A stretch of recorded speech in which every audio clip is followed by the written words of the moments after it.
Hey guys, how's it going? Back to work on the 2001 S10 with the 4.3.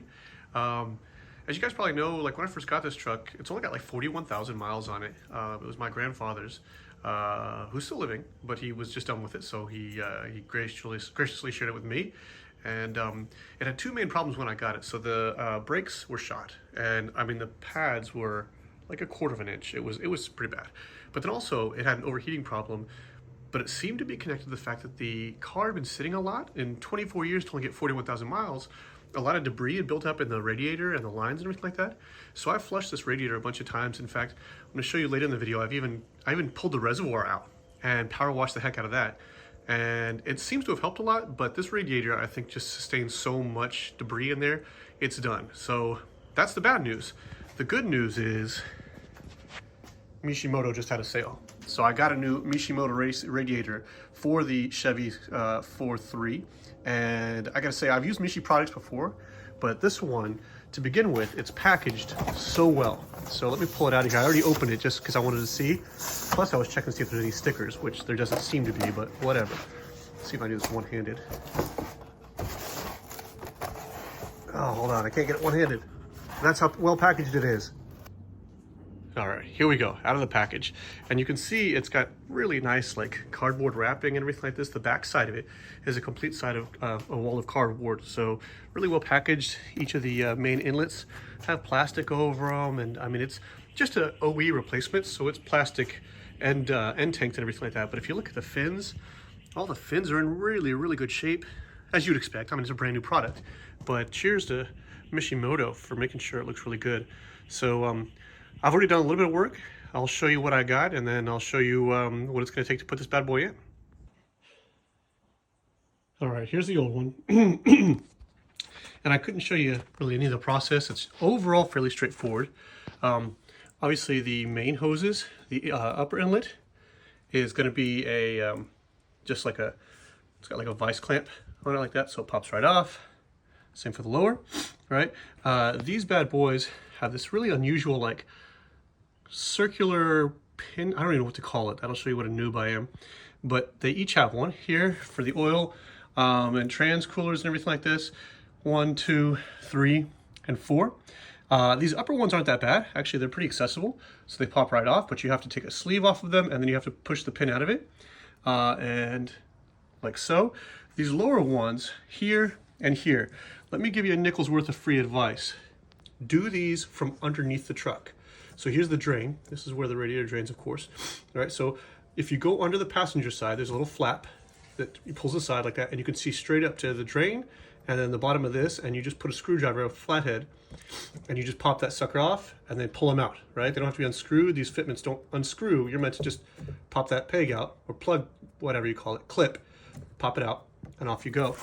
This one here, same story. Do not try and reach this from above because the way they're orientated is the opening is at the bottom like this. So you need to get your screwdriver in here and pop it out.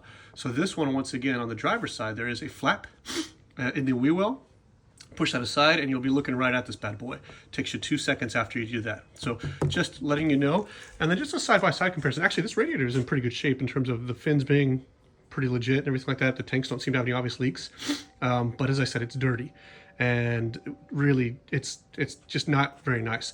And if you make a comparison here, I mean, just basically like for like, right? The exact same ports in the exact same places. And actually the nice thing, so here's those little unusual clips. You can't see it very well on camera. You see those three little prongs sticking into here? You push it in, they're actually push fit like this, and there's a little plastic shell that goes on the outside of it that keeps them from popping out. But on the Mishi that I just got, they've got new ones in there, so you don't have to reuse the old clips, which is nice. So you should just be able to pop the pipes in. They're flared, so you put each one of those pipes in the port like this, and then off you should go. So I'm gonna go ahead and install this now, and then try and hit any highlights that I stumble upon along the way. All right, that bad boy is in there. So here's the new rad, like so. I mentioned earlier in the video that I had taken out the reservoir. Obviously this is the reservoir, and people have said, oh yeah, you can replace it. They sell replacement ones, but this one, because the ECU sits on it and it's anchored to the rear wheel, apparently it doesn't have the same mounts for all these things, the replacement parts. So actually I just took this out, not that hard, and then just power washed the whole thing, and it's still obviously dirty because it's 24 years old or 23 years old, whatever. But anyway, a lot better. And then you can see this one is just immaculate. It makes me so happy. So some pro tips. I'd never done this before. Obviously, you got to take the radiator shroud off. This is what goes here. There's the radiator shroud just there. You also have to take off the upper fan shroud right here. So here's the AC lines like this, but here's the upper, where the upper fan shroud would go. And you'll notice it connects right there. There are 4, total of 4, like so. You do not have to take off the lower fan shroud. So it's actually where the radiator rests is actually separate from where the lower fan shroud goes. So you don't actually have to remove that.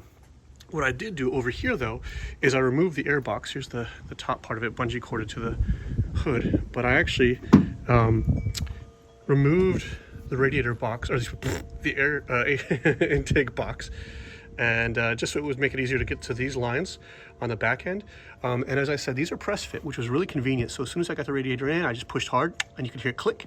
And then here's that plastic shroud that keeps it from backing out, top and bottom down there. You can't see it very well. Reuse the hoses. I actually will probably replace them just because they've got crap in them and I want it all to be very clean and nice.